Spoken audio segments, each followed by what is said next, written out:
She was 7 months pregnant, balancing a tray of heavy ceramic cups that made her wrists tremble, wearing a uniform so worn the seams were screaming for mercy. And she still stood with the kind of grace that made the rest of the room fade into a gray blur.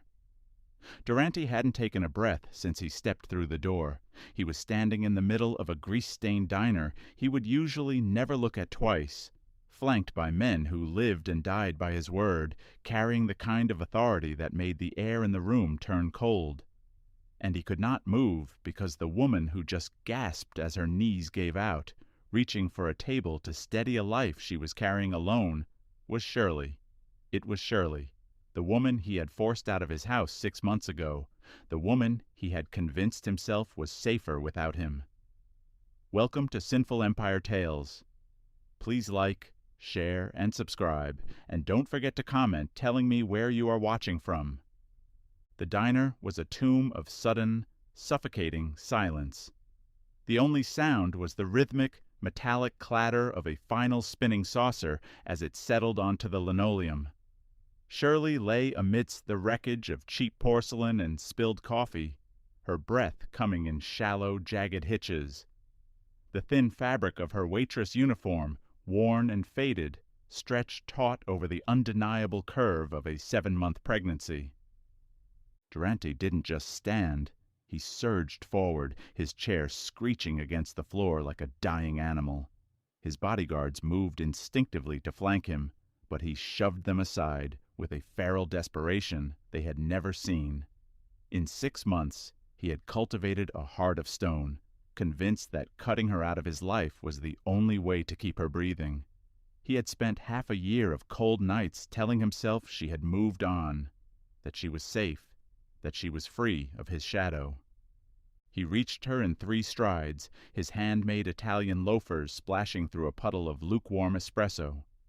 As he dropped to his knees, his trembling hands hovered over her pale face, terrified that his touch might break what little was left of her. Her eyes flickered open, glazed with pain and exhaustion, meeting his with a flicker of recognition that curdled into pure, raw terror.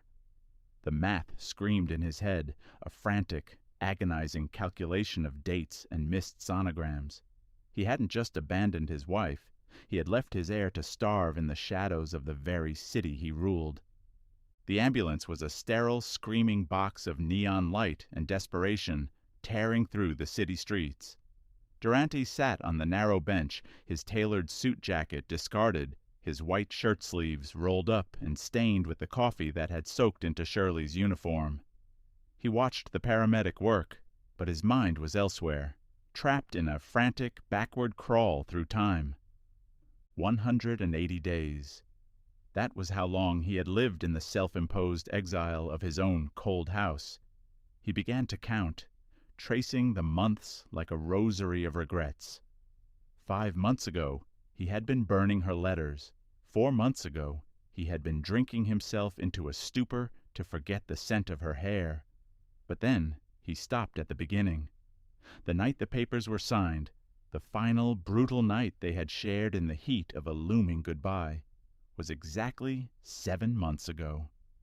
The realization hit him like a physical blow to the chest, stealing the air from his lungs. She hadn't found someone else. She hadn't moved on. She had been carrying the weight of his legacy while he was busy playing the martyr. She had walked out of his mansion and into that greasy diner, already holding the only part of him that was still worth saving.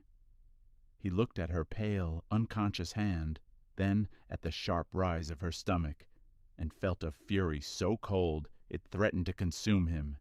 He hadn't protected her. He had abandoned his child before it even had a name. The hospital room was a sanctuary of humming machines and white linen, but it felt like a cage the moment Shirley's eyes fluttered open. The first thing she saw was Durante, a dark, looming shadow against the sterile walls, still wearing the shirt stained with her struggle. He moved toward her, his voice a low, jagged rasp she hadn't heard in half a year. He spoke of private specialists, of a penthouse suite, of a security detail that would never let her out of his sight again. He spoke as if his checkbook could undo the 6 months of silence he had forced upon her. "No," she whispered, the word sharp enough to stop him in his tracks. Her hand protectively covered the swell of her stomach, a shield against the man who had discarded her. "You don't get to buy your way back into a life you threw away, Durante. You signed the papers. You chose the coldness of your throne over the warmth of this bed." He reached for her, his eyes shining with a desperate, belated grief, but she pulled back as if his touch were poison. She told him that she didn't want his specialists or his gilded cages. She had learned to breathe without his permission, and she would raise this child without his shadow. "You want to be a savior now?" she asked, her voice trembling with the strength of a survivor. "Then do the only thing you're good at. Leave." The mahogany doors of the Zito estate didn't just open. They groaned under the weight of Durante's fury. He bypassed the terrified staff, his stride a lethal blur until he reached the solarium. His mother sat there, draped in silk and a composure that had always chilled him. On the table between them lay a single crumpled envelope, the one he had recovered from Shirley's bedside table, postmarked 6 months ago, and stamped refused. "I told her to leave for her safety, Mother." Durante's voice was a low, vibrating growl that rattled the crystal on the sideboard. "I told her I would provide. Why was she starving in a diner while carrying my son?" His mother didn't flinch. She sipped her tea, her eyes as cold as the diamonds at her throat. "The Zito line does not begin in the womb of a common girl who couldn't handle the weight of our crown, Durante. I didn't just let her leave.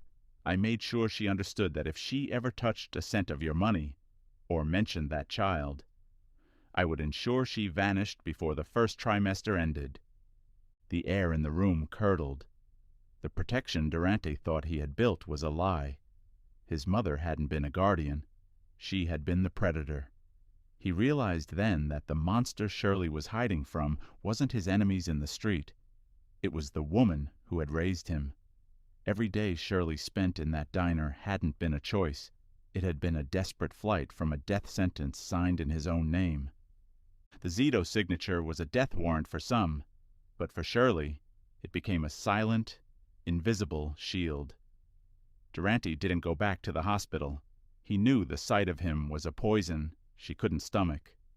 Instead, he retreated into the cold, calculated shadows of his empire, turning his grief into a logistical siege.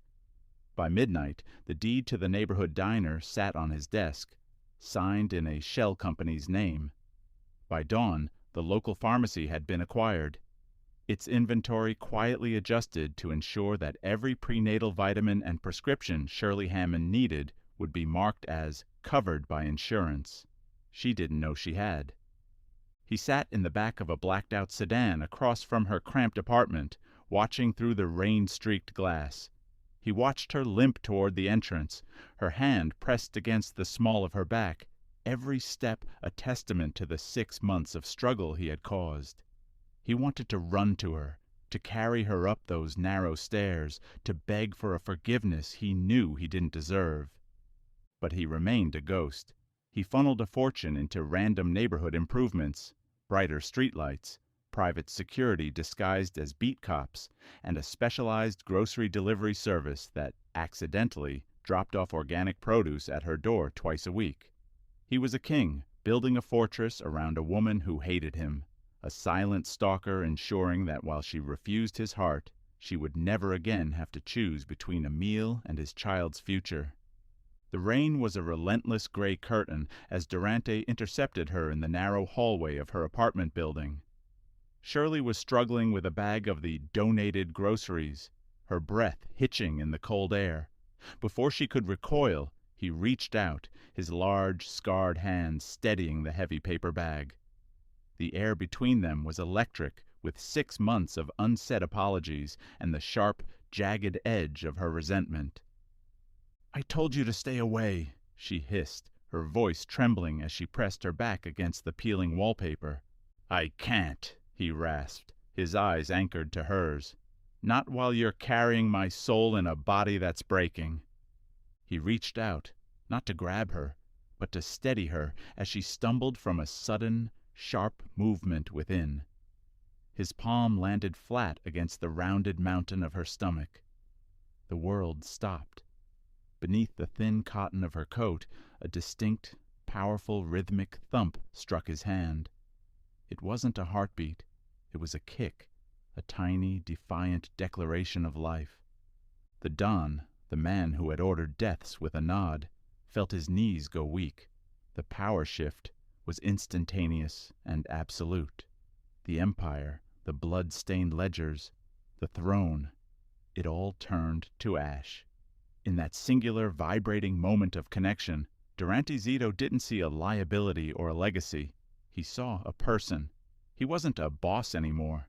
He was a father, and he was terrifyingly, beautifully undone. The fragile peace of the hallway evaporated the moment Shirley found the box. It sat on her doorstep, wrapped in heavy brown paper, devoid of a return address or the high-end logos of the charity services Durante had been funneling her way.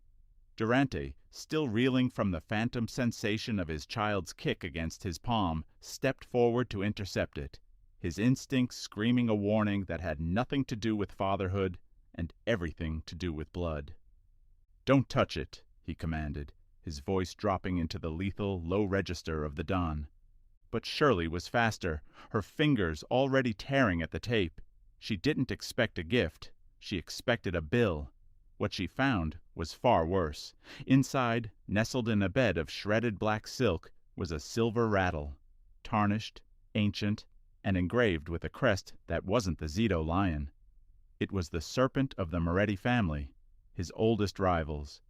Beneath the rattle lay a single Polaroid, a grainy, long-lens shot of Shirley leaning against her apartment window, her silhouette unmistakable, her pregnancy a glowing target in the crosshairs.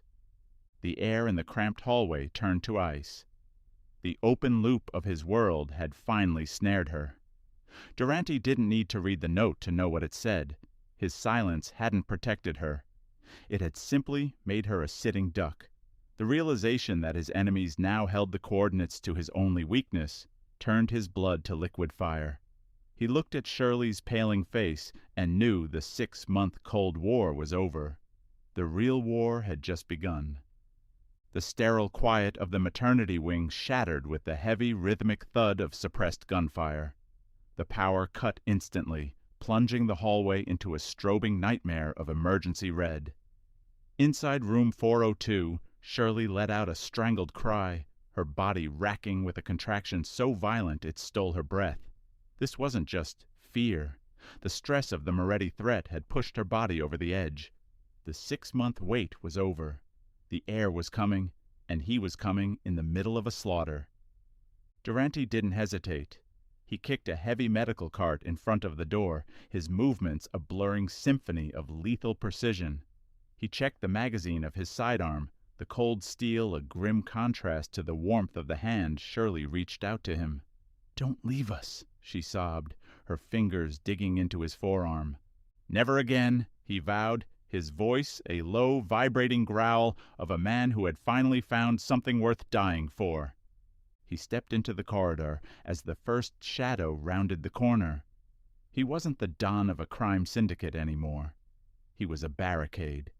Between the rhythmic screams of his wife in labor and the splintering of wood under a hail of bullets, Durante Zito became a ghost of vengeance. He held the line alone, a singular blood-stained silhouette protecting the only room in the world that mattered, while Shirley's screams signaled a beginning that he would guard with his final breath. The silence that followed the battle was heavier than the gunfire, broken only by the thin, sharp cry of a newborn piercing the hospital's red-lit gloom. Durante leaned against the doorframe, his suit ruined and his knuckles split, watching the nurse place a small, swaddled bundle into Shirley's trembling arms. He didn't move toward them.